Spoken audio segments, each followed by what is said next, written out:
நீங்கள் கொடுத்திருக்கக்கூடிய அன்பான வரவேற்புக்கு, உற்சாகமான வரவேற்புக்கு நன்றி. பாரத் மாதா கி. அன்பு சகோதர சகோதரிகளே, ஏப்ரல் 19ஆம் தேதி நடக்க போவது நாடாளுமன்ற தேர்தல். 10 ஆண்டுகளாக மிகச் சிறப்பாக ஆட்சி செய்து கொண்டிருக்கக்கூடிய பிரதமர் நரேந்திர மோடி அவர்கள் 3வது முறையாக பிரதமர் ஆவதற்காக நாம் இந்த தேர்தலில் தாமரை சின்னத்தில் வாக்களிக்க வேண்டும். அன்பு சகோதர சகோதரிகளே, நடப்பது மாநிலத்துக்கான தேர்தல் அல்ல. முதலமைச்சர் யாருங்கிற கேள்வி இல்ல, கார்பரேஷன் மேயர் யாரு, கார்பரேஷன் கவுன்சிலர் யாருங்கிற தேர்தல் இல்ல. இந்த தேர்தல் என்பது மத்திய அரசுக்கான தேர்தல். மத்தியிலே பிரதமர் மோடி அவர்கள் தலைமையிலான ஆட்சி அமைய வேண்டும் என்பதற்காக நடக்கக்கூடிய தேர்தல். சிறு குழந்தையை கேட்டாலும் கூட சொல்லிடுவாங்க, மீண்டும் பிரதமரா யார் வரணும்னா நரேந்திர மோடி அவர்கள் தான் வருவார் என சின்ன குழந்தைக்கு கூட தெரியும்.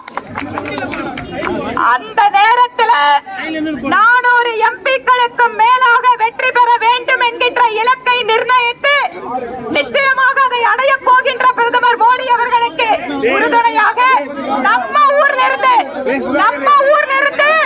நமக்கான வேட்பாளர் அன்பு தம்பி திரு அண்ணாமலை அவர்கள் வெற்றி பெறுவதற்காக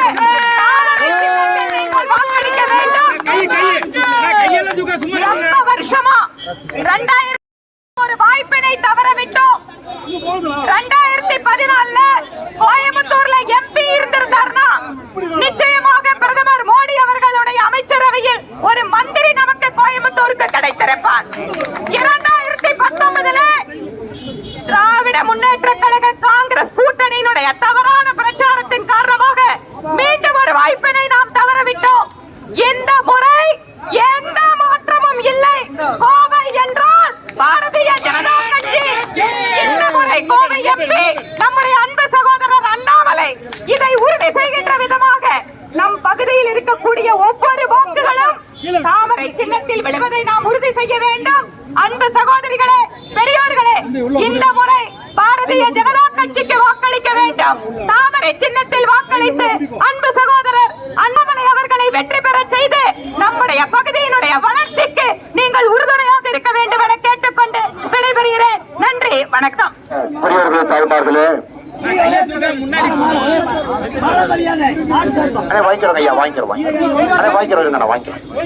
அன்பார்ந்த பெரியவர்களே, தாய்மார்களே, அன்பு சகோதர சகோதரிகளே, வீரகேரளம் பகுதியில் இருக்கக்கூடிய அன்புக்குரிய பொதுமக்களே, உங்கள் அனைவருக்கும் கூட எங்களுடைய வணக்கத்தை தெரிவித்துக் கொள்கின்றோம்.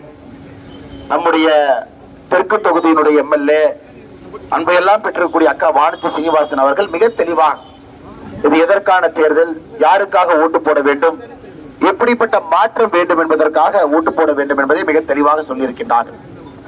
10 ஆண்டு காலமாக ஆட்சியில் இருக்கக்கூடிய மோடி அவர்கள் மறுபடியும் 5 ஆண்டு காலம் உங்களுடைய அன்பை எல்லாம் பெற்று 10 ஆண்டு காலத்தில் நாம் செய்திருக்கக்கூடிய ஆட்சியின் சாதனையாக எல்லா மக்களுடைய முன்னேற்றத்தை நாம் பார்த்துக் கொண்டிருக்கின்றோம். ஏழை மக்களாக இருக்கட்டும், விவசாய பெருமக்களாக இருக்கட்டும், இளைஞர்களாக இருக்கட்டும், பெண்களாக இருக்கட்டும், நூற்றுக்கணக்கான திட்டங்கள் மூலமாக எல்லோருடைய வாழ்க்கையும் கூட வளம் பெற்றுக் கொண்டிருக்கிறது சகோதர சகோதரிகள். அதனால் நாம் தெளிவாக இருக்கின்றோம், வரப்போவது மோடி மட்டும்தான். மோடிக்கு நிகர் யாரும் கிடையாது. 400 பாராளுமன்ற உறுப்பினர்களை தாண்டி நிச்சயமாக பாரத பிரதமர் அவர்கள் ஆட்சி கட்டளை அமரத்தான் போகின்றார். இப்ப நாம் கோயம்புத்தூர் மக்கள் நாம் என்ன செய்ய போகின்றோம் என்பதுதான் நம் முன்பு இருக்கக்கூடிய கேள்வி. மோடி அவர்கள் அங்கே இருக்கும் பொழுது மோடி அவர்களுடைய பிரதிநிதியாக இருக்கக்கூடிய தேசிய ஜனநாயக கூட்டணியுடைய வேட்பாளர், பாரதிய ஜனதா கட்சியினுடைய வேட்பாளர், உங்களுடைய வீட்டு பிள்ளை, உங்கள் அன்பு தம்பி இந்த அண்ணாமலையும் நீங்கள் வெற்றி பெற செய்ய வேண்டும் என்று பணிவன்போடு கேட்டுக்கொள்கின்ற காரணம், நாம் செயல்படுத்தக்கூடிய திட்டங்களை வேகமாக செயல்படுத்த கொடுத்துக் கொண்டிருக்கின்றார்கள். அதெல்லாம் சரியாத்தான் பயன்படுத்துறாங்களா, சரியான நபர்களுக்கு போகுதா, சரியான மக்களுக்கு போகுதா, இல்லை இன்னும் வேண்டுமா, இன்னும் பெற்று வர வேண்டுமா, இது அனைத்தையும் பார்க்க வேண்டிய ஒரு முக்கியமான வேலை பாராளுமன்ற உறுப்பினருக்கு இருக்கு. அதனால் சகோதர சகோதரிகளே, நாம் அனைவரும் தெளிவாக இருக்கின்றோம். இந்த முறை கோவை பாராளுமன்றத்தில் நிச்சயமாக தாமரை மலரப் போகிறது என்பதில் தெளிவாக இருக்கின்றோம். அதற்கு கடுமையாக நாம் எல்லோரும் பாடுபட்டுக் கொண்டிருக்கின்றோம். ஏப்ரல் 19ஆம் தேதி மறந்து விடாதீர்கள். தாமரை வெற்றியின் சின்னம், மோடியின் சின்னம், இந்தியாவுடைய வளர்ச்சிக்கான சின்னம், கோயம்புத்தூருடைய வளர்ச்சிக்கான சின்னம் என்பதை மறந்து விடாதீர்கள். ஐயா, ஒரே ஒரு வண்டி மட்டும்தான் டெல்லி போதுங்க, இந்த வண்டி மட்டும்தான். ஏனென்றால் இது டெல்லியில நடக்கக்கூடிய தேர்தல். டெல்லியில யார் பிரதமர் என்பதற்கான தேர்தல். நீங்க எல்லாம் சேர்ந்து என்னை இந்த வண்டியினுடைய ஓட்டுநரா உட்கார வச்சிருக்கிறீங்க. நமக்கு பின்பு எந்த கட்சி வண்டி வந்தாலும் அந்த கட்சி வண்டி டெல்லிக்கு போகாது. டெல்லிக்கு செல்லக்கூடிய ஒரே வண்டி நம்முடைய வண்டி, தேசிய ஜனநாயக கூட்டணி வண்டி, மோடியின் வண்டி. அதனால் நீங்கள் மறந்து விடாதீர்கள். இந்த சரித்திர தேர்தல் 2024 மோடி ஐயாவுக்கு ஆதரவளித்து தாமரை சின்னத்திற்கு நீங்கள் வாக்களிக்க வேண்டும் என்று அன்போடு கேட்டுக்கொண்டு, இந்த பகுதியில நீண்ட காலமாக வீரகேரளம் பகுதியில் இருக்கக்கூடிய பிரச்சனை ஹவுசிங் போர்டு பிரச்சனை, ஹவுசிங் யூனிட் பிரச்சனை. நீண்ட காலமாக ஒரு கோரிக்கை. மக்களுக்கு நிலத்தை வாங்கவும் முடியல, விற்கவும் முடியல. தொடர்ந்து ஒரு பெரிய பிரச்சனையாக, ஒரு தலைவலியாக இருக்கிறது. இதற்கும் கூட தீர்வு நாம தான் காண வேண்டும். காரணம், மற்ற கட்சிகள் இதற்கு தீர்வு கொடுத்திருந்தா இன்னார கொடுத்திருக்கணும் ஐயா, இல்லைங்களா? இன்னார கொடுத்திருக்கணும். 1980 ஆரம்பிக்கப்பட்ட பிரச்சனை கிட்டத்தட்ட 39 வருடங்களாக நடைமுறையில் இருக்கக்கூடிய பிரச்சனை. இதை உங்களுக்கு நாங்கள் உறுதி கூறுகின்றோம். உங்களோடு சேர்ந்து இதை தீர்ப்பதற்கான எல்லா நடவடிக்கையும் மேற்கொள்கின்றோம். இதை ஒரு துரித கால நடவடிக்கையாக எடுக்கின்றோம் என்கின்ற உறுதிமொழி உங்களுக்கு அனுப்பணும். அடுத்து நம்முடைய பாரதியார் பல்கலைக்கழகம் இதற்கு முன்பு நிலம் கொடுத்திருக்காங்க. கிட்டத்தட்ட 1300 ஏக்கர் விவசாய நிலம் பாரதியார் பல்கலைக்கழகத்துக்கு கொடுத்திருக்கிறாங்க. அதற்கு உரிய நிவாரணம் வரவில்லை என்று கோர்ட்ல பல இடத்துல பிரச்சனைகள் இருக்கு. இன்று காலை மருதமலையில அந்த கோர்ட்ல யார் வழக்கு தொடுத்திருக்கின்றார்களோ அவர்கள் எல்லாம் சந்தித்து விட்டு அந்த டாக்குமெண்ட்டை கொடுத்துட்டு போயிருக்கிறாங்க ஐயா. அவர்களுக்கும் உறுதி கொடுக்கின்றோம், உங்களோடு சேர்ந்து அதற்கான தீர்வை முன்னெடுக்கின்றோம் என்று. அதையெல்லாம் தாண்டி சகோதர சகோதரிகளே, நாம் இன்னைக்கு தெளிவாக இருக்க வேண்டும்.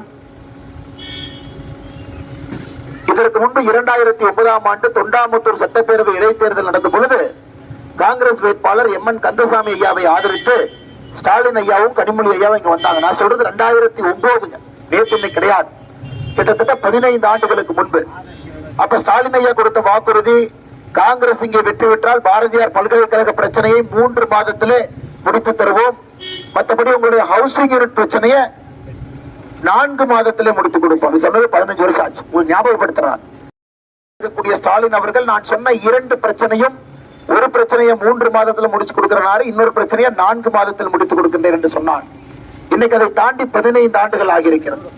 இன்னைக்கு நாம் மாநிலத்திலே ஆட்சியில் இல்லை என்றாலும் கூட நீங்கள் பாராளுமன்ற உறுப்பினர் என்கின்ற அந்தஸ்தை கொடுக்கும் பொழுது உங்களுக்காக சண்டை போடுவதற்கு நாங்கள் தயார். சண்டை போட்டு இந்த பிரச்சனையை முடித்துக் கொடுப்பதற்கும் நாங்கள் தயார் என்கின்ற வாக்குறுதி உங்களுக்கு கொடுத்துவிட்டு, இந்த வீரகேரளத்தில் வந்திருக்கக்கூடிய எல்லா பொதுமக்கள், அரசியல் மாற்றத்தை விரும்பக்கூடிய அன்பு சகோதர சகோதரிகள், மாற்றம் இப்ப இல்லை என்றால் எப்பவும் இல்லை என்பதில் தெளிவாக இருக்கக்கூடிய நம்முடைய நிர்வாகிகளுக்கெல்லாம் நன்றி சொல்ல வேண்டிய நேரம் வந்துவிட்டது.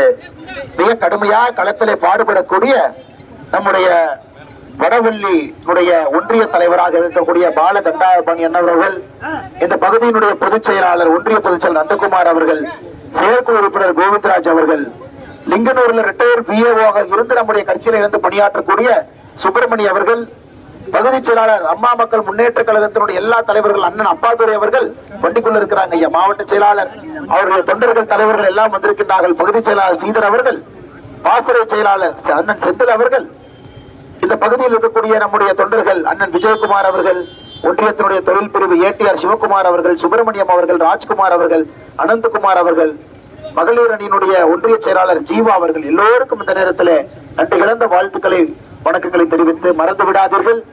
ஏப்ரல் 19 மாற்றத்திற்கான தேர்தல், மோடி ஐயாவுக்கான தேர்தல். நிச்சயமாக நீங்கள் தாமரை சின்னத்திற்கு வாக்களிப்பீர்கள் என்று உளமாற நாங்கள் நம்புகின்றோம். உங்களுக்கு வேண்டுகோளும் விடுக்கின்றோம். ஒரு மாற்றத்தை பார்ப்போம், கோயம்புத்தூருடைய வளர்ச்சியை பார்ப்போம்.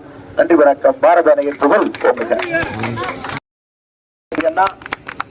ನಾವೆಲ್ಲರೂ ಕೂಡ ಹೇಳಬೇಕು, ಏಪ್ರಿಲ್ 19 ತಾಮ್ರ ಚಿನ್ನದಲ್ಲಿ ಎಲ್ಲರೂ ಕೂಡ ನಮ್ಮ ಪಕ್ಷಕ್ಕೂ ವೋಟ್ ಮಾಡಬೇಕು. ತಾವು ನೋಡ್ಕೊಳ್ಳಿ. Thank you. நன்றி.